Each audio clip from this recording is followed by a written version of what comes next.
1930-იანი წლების ბოლოს საბჭოთა კავშირში იდგა სისხლის გუბეები. სტალინმა არამხოლოდ პარტიიდან მოიშორა ის ხალხი, ვისაც შეეძლო მისთვის კონკურენციის გაწევა, არამედ შექმნა ძალაუფლების ძალიან ხისტი ვერტიკალი. სახელმწიფო აპარატის შიგნით იყო სრული მორჩილება. პოლიტბიურო ფაქტობრივად აღარაფერს ნიშნავს და ომის წინ აღარც იკრიბება.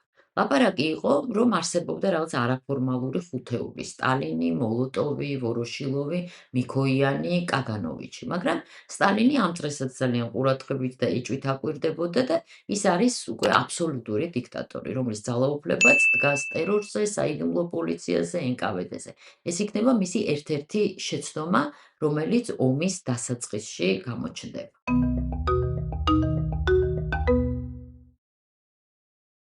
ის, რომ მსოფლიო ახალი ომისკენ მიექანებოდა 1939 წლის დასაწყისში უკვე ცხადი იყო. ამ დროს 6 წელია, რაც გერმანიაში ხელისუფლებაშია ჰიტლერი და ისიც ქმნის ტოტალიტარულ რეჟიმს. იწყებს გერმანიის გადაიარაღებას მიუხედავად იმისა, რომ პირველ მსოფლიო ომში დამარცხების შემდეგ მას ეს აკრძალული ჰქონდა. ძალიან სწრაფად ვითარდება გერმანიის სამხედრო მრეწველობა. 38 წელს შემოდგომაზე ფორმდება მიუნხენის ხელშეკრულება და გერმანიას მიაქვს ჩეხოსლოვაკიის სუდეტის ოლქი. 1939 წელს კი მთელი ჩეხოსლოვაკია. სტალინს უნდა გადაეწყვიტა, როგორ უნდა ემუქმედა საბჭოთა კავშირს, რომელიც იმ მომენტისთვის იყო აღიარებული ავტორიტეტი ყველა მემარცხენე ძალისთვის მსოფლიოში, პირველ რიგში კომუნისტური მოძრაობებისთვის. ის აღიქმებოდა მთავარ ანტიფაშისტურ სახელმწიფოდ მიუხედავად იმისა, რომ სტალინი, ჰიტლერის პოლიტიკა, მათი ხელისუფლებები, რომლებიც მათ შექმნეს მთავრობები ძალიან გავდა ერთმანეთს. იმდენად, რომ თითქოს მოკავშირეები უფრო უნდა ყოფილიყვნენ, მაგრამ 1930-იან წლებში ეს ასე არ აღიქმებოდა. ამ დროს საბჭოეთს და დასავლეთ ევროპის ქვეყნებს რთული ურთიერთობა აქვთ. მას შემდეგ, რაც გაირკვა, რომ მიუნხენის შეთანხმებამ ვერ იმუშავა და ჰიტლერმა ჩეხოსლოვაკია მთლიანად დაიპყრო, ცხადი გახდა, რომ მომდევნო მსხვერპლი იქნებოდა პოლონეთი და ზოგადად ის, რომ ჰიტლერი აღარ გაჩერდებოდა. საფრანგეთი და ინგლისი ენთუზიაზმის გარეშე გადაწყვეტენ მოელაპარაკონ საბჭოთა კავშირს. ვიდრე ინგლისელი და ფრანგი დიპლომატები მოსკოვში ჩავიდოდნენ, საგარეო საქმეთა მინისტრს, ანუ იმ პერიოდის, ეს იყო მაქსიმ ლიტვინოვი, ცვლიან თანამდებობიდან ათავისუფლებენ. ის კაშკაშებდა ერთად რიგაში და სულ მშვიდობაზე ლაპარაკობდა. მას მოხსნიან და მის ადგილას ნიშნავენ ვიაჩესლავ მოლოტოვს, რომელიც იყო სტალინის უსიტყვო მორჩილი და ცნობილი იყო თავისი პროგერმანული განწყობებით. ამანაც, რა თქმა უნდა, სულაც არ შეუწყო ხელი ინგლისელებთან და ფრანგებთან მოლაპარაკებების პროცესს. მოლოტოვის დანიშვნა იყო სიგნალი გერმანელებისთვის, რომ სტალინი მზად იყო ჰიტლერთან მოლაპარაკებისთვის. ისტორიკოსები ვერ თანხმდებიან იმაზე, თუ რა მომენტში გადაწყვიტა სტალინმა ჰიტლერთან მოლაპარაკება. ერთი მხრივ არსებობს ცნობები, რომ ჯერ კიდევ 34-35 წლებში იყო გერმანელებთან ხიდების გადების მცდელობები, მეორე მხრივ არსებობს ბევრი მაგალითი იმის, რომ სტალინი უპირისპირდებოდა ჰიტლერს და მხარს უჭერდა ევროპაში ანტიფაშისტურ ძალებს. ამის შემდეგ ჰიტლერი სტალინს უგზავნის პერსონალურ შეტყობინებას და მომენტალურად იგეგმება რიბენტროპის გერმანიის საგარეო საქმეთა მინისტრის ვიზიტი მოსკოვში. 1939 წლის 23 აგვისტოს გაფორმდა მოლოტოვის და რიბენტროპის შეთანხმება და ხელი მოეწერა თავდაუსხმელობის პაქტს. მაგრამ მიუნხენის შეთანხმებისგან განსხვავებით, აქ სტალინი მონაწილეობდა ტერიტორიების გაყოფაში. ამ პაქტს ჰქონდა საიდუმლო პროტოკოლები, რასაც დღევანდელი რუსეთიც აღიარებს ოფიციალურად და ამ პროტოკოლებს ეს შეთანხმება სხვა დონეზე აღყავთ. საიდუმლო დოკუმენტებში ნათქვამია, რომ საბჭოთა კავშირი პატივს სცემს მესამე რაიხის ინტერესებს პოლონეთის დასავლეთ ნაწილში და მესამე რაიხი პატივს სცემს საბჭოთა კავშირის ინტერესებს პოლონეთის აღმოსავლეთ ნაწილში, ასევე ლატვიაში, ესტონეთში, ფინეთში, ბესარაბიასა და შემდეგ ლიტვაში. 1939 წლის 1 სექტემბერს გერმანელები შეიჭრნენ პოლონეთის ტერიტორიაზე, თითქოს გერმანიაზე პოლონელების თავდასხმის პასუხად. ცხადია, ჰიტლერი ამ პაქტის გარეშე შეიჭრებოდა პოლონეთში, მაგრამ სტალინთან შეთანხმებამ მას საქმე გაუმარტივა. 17 სექტემბერს საბჭოთა ჯარები ასევე შეიჭრნენ პოლონეთში. დაიკავეს დასავლეთ უკრაინა, დასავლეთ ბელარუსი, თითქოს მათი გათავისუფლებისთვის პოლონური უღელისგან და ბოლო აკორდის სახით 22 სექტემბერს ქალაქ ბრესტში ჩატარდა ნაცისტების და რუსების არმიების ერთობლივი ახლოვება. საბჭოთა კავშირი იწყებს ამ ტერიტორიების თანმიმდევრულ დაპყრობას. კარგად შემუშავებული გეგმით. რუსები ელაპარაკებიან რიბენტროპის პაქტში მოხსენიებულ ქვეყნებს ვითომ ურთიერთდახმარებაზე, რომ მათი არმია შევა ამ ტერიტორიებზე და მათ დაიცავს. ბალტიისპირელებს ხელები ამოუტრიალეს. ფინელებს სთხოვდნენ ტერიტორიის გაცვლას იმ საბაბით, რომ ძალიან ახლოს იყო პეტერბურგთან და რუსეთის საზღვართან. ფინელები არ დათანხმდნენ და 1939 წლის შემოდგომაზე დაიწყო საბჭოეთის და ფინეთის ომი. რა თქმა უნდა, ითქვა, რომ ფინეთი დაესხა თავს საბჭოთა კავშირს. საბოლოოდ ფინელებმა გაწიეს ძალიან სერიოზული წინააღმდეგობა. სტალინმა მაინც ვერ მიაღწია საბოლოოდ იმას, რაც უნდოდა, მიუხედავად ამ ქვეყნის ნაწილის ოკუპაციისა და რაც მთავარია, ამ ომში გამოჩნდა, რომ წითელი არმია ომისთვის მზად სულაც არ არის.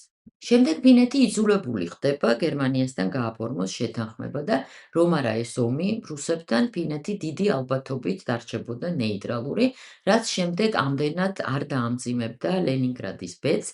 ამ ქალაქის ბლოკადა ამ ომის ერთ-ერთი ყველაზე მძიმე ფურცელია. 1940 წელი ესაა ამ ახალი ტერიტორიების დაპყრობის წელი.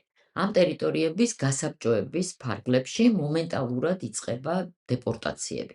ამავე წელს ჰიტლერი თავს ესხმის სკანდინავიას, იპყრობს ნორვეგიას და დანიას, 1940 წლის ზაფხულში კი საფრანგეთს. ბრიტანეთში პრემიერი ხდება უინსტონ ჩერჩილი, რაც გადამწყვეტ როლს შეასრულებს ამ ომის მიმდინარეობისთვის. გერმანია იწყებს ლონდონის დაბრუნებას. სტალინი გამაგრდა ევროპის აღმოსავლეთში, ჰიტლერი ცენტრში, ჩრდილოეთით და უკვე დასავლეთითაც. რამ უბიძგა გერმანელებს საბჭოთა კავშირზე თავდასხმისკენ და რატომ მიანიჭა უპირატესობა ჰიტლერმა ამ გეგმა ბარბაროსას 1940 წელს ესაა კითხვა, რომელზეც მკაფიო პასუხი არ არსებობს. მაგრამ ბევრი ვარაუდობს, რომ კატალიზატორი იყო ფინეთში წითელი არმიის სისუსტე. ამ დროს კი სტალინი ფიქრობს, რომ აქვს თავდაუსხმელობის 10-წლიანი პაქტი. 1940 წლის ნოემბერში მოლოტოვი ჩადის გერმანიაში მოლაპარაკებებზე და ირკვევა, რომ საბჭოთა კავშირს ძალიან ბევრი რამ უნდა. უნდა ფინეთი, ბალკანეთი და სულ ცოტა უნდა გავლენა შავი ზღვის სრუტეებზე, ბოსფორსა და დარდანელზე. ჰიტლერს ეს არ მოსწონს და სთავაზობს მოლოტოვს მოსკოვის სამთა კავშირზე, გერმანია, იტალია, იაპონიას შეუერთდეს. სტალინი ამაზე ფიქრობს.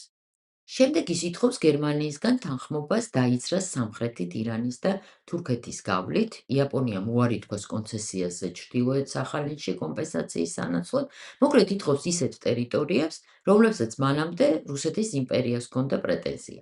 ანუ 1940 წელს რუსეთის იმპერიის ძველ საზღვრებში აღდგენის სურვილი კარგად გამოჩნდა.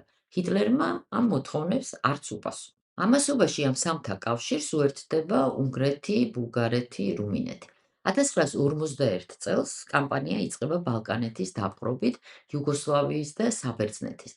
ამ წლის გაზაფხულზე სტალინი ხედავს, რომ ჰიტლერი იპყრობს იმ ტერიტორიებს, რომელიც მას უნდოდა და ხვდება, რომ ამ თავდაუსხმელობის პაქტმა შეიძლება ვერ იმუშაოს.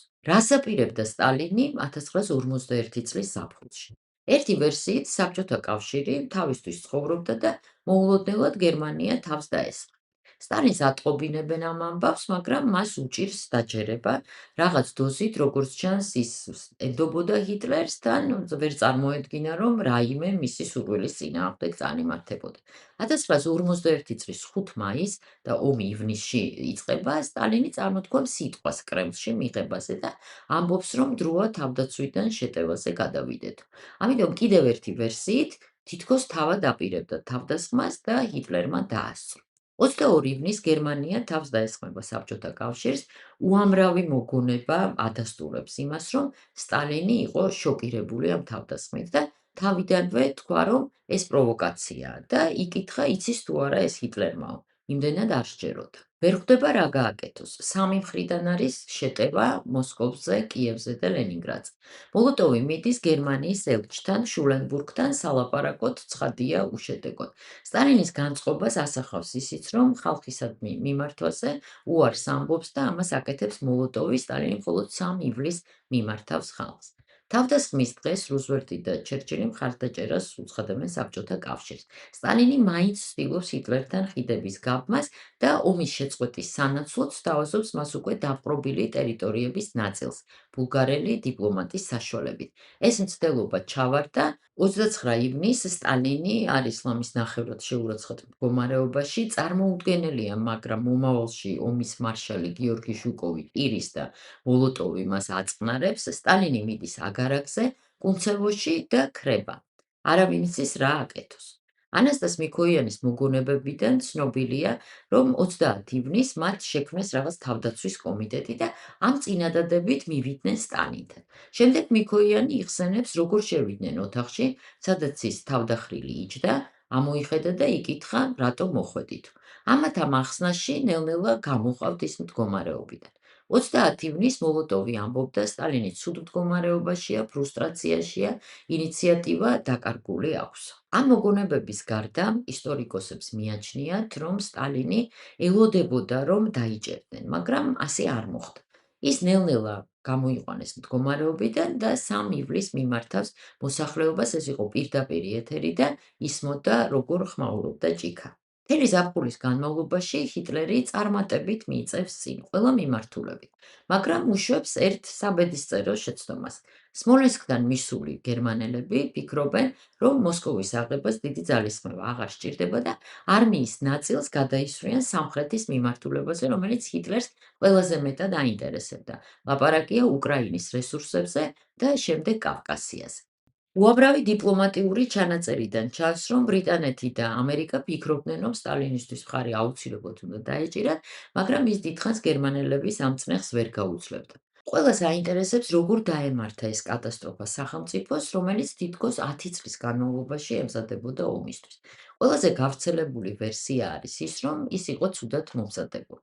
მეორე ვერსიით ძალიან კარგად იყო მომზადებული, მაგრამ სტალინი გარშემორტყმული იყო უნიჭო სამხედრო მეთაურებით, პოლონური და ფინური კამპანიებით, რომ თავს იტყუებდნენ და მესამე, რომ არმია არ იყო მორალურად მზად დაეცვა სახელმწიფო, რომლის მთავრობაც სურდათ მას შემდეგ, რაც ბოლშევიკებმა წლების განმავლობაში აკეთეს. თან პირველი ბრძოლები მიმდინარეობდა სწორედ რუსების მიერ დაპყრობილ ტერიტორიებზე, ბალტიისპირეთში, დასავლეთ უკრაინაში და ბელარუსში. თუ თავიდან სტალინი იყო ფრუსტრაციაში, მდგომარეობიდან გამოსვლის შემდეგ დაიწყო აქტიურად ჩარევა სამხედროების საქმეებში და ზედმეტი ჩარევაც.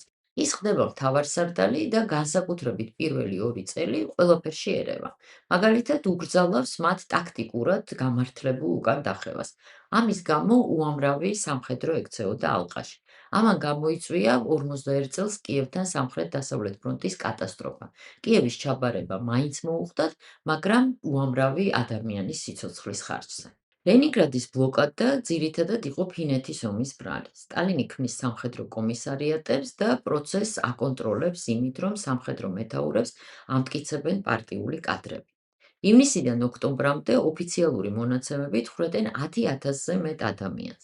აგვისტოში ქვეყნდება ცნობილი 270 ბრძანება, რომლის მიხედვით ნებისმიერი ტყვედ ჩაბარებული სამხედრო ითვლება მოღალატედ. მათი ოჯახები კი კარგავენ შემწეობებს. ამ ბრძანების გამო საბჭოთა ტყვეები ვერ იღებდნენ ამანათებს წითელი ჯვრის საშუალებით, განსხვავებით ბრიტანელი და ამერიკელი ჯარისკაცებისგან.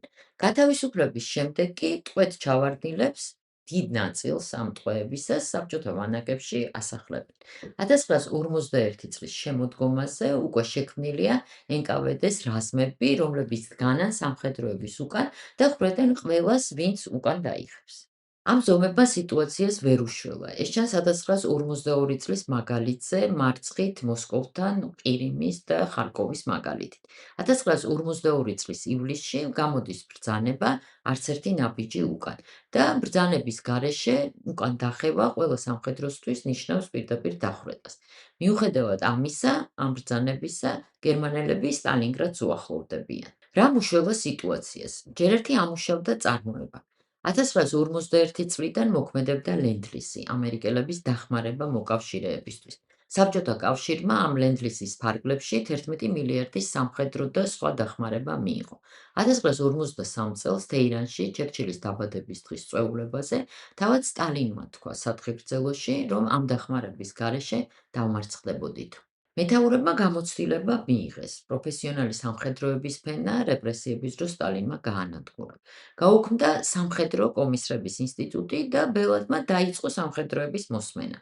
თავის უნიჭო მეთაურებს გვერდზე გაწევს, ბუდიონის და ვოროშილოვს და პირველ პლანზე გამოყავს ჟუკოვი, ვასილევსკი და რაკასოვსკი.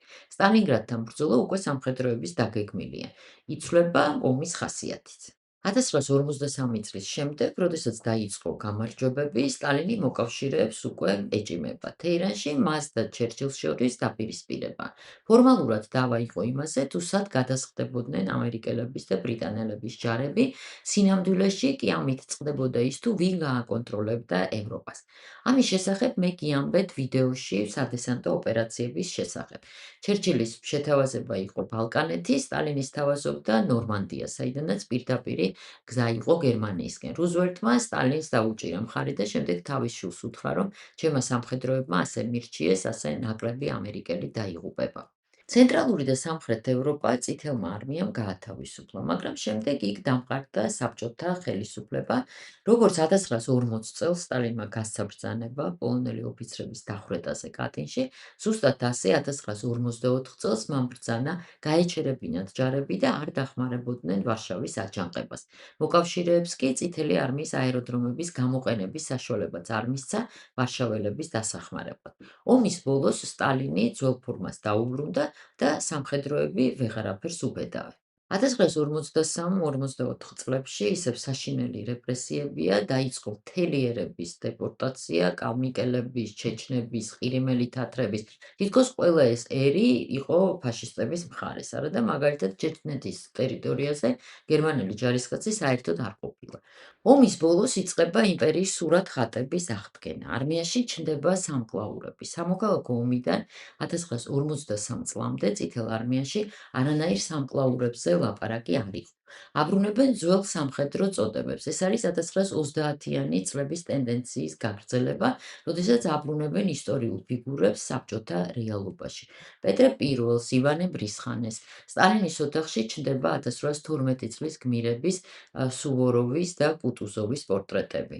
პროპაგანდა იწყებს ძველი დროის კულტურული ხატების გამოყენება საკუთარ ინტერესებში. ძლიერდება ველიკო-რუსული საწყისი, რომელიც ომის შემდეგ ძლავრად გამოვლინდება. ომის დროს სტალინი შეკრებს რეპრესიებს გადარჩენილ სასულიერო პირებს და პატრიარქის არჩევის ნებას აძლევს. ის იწყებს თავისი იმპერიის ახალ საწყისებზე შენებას.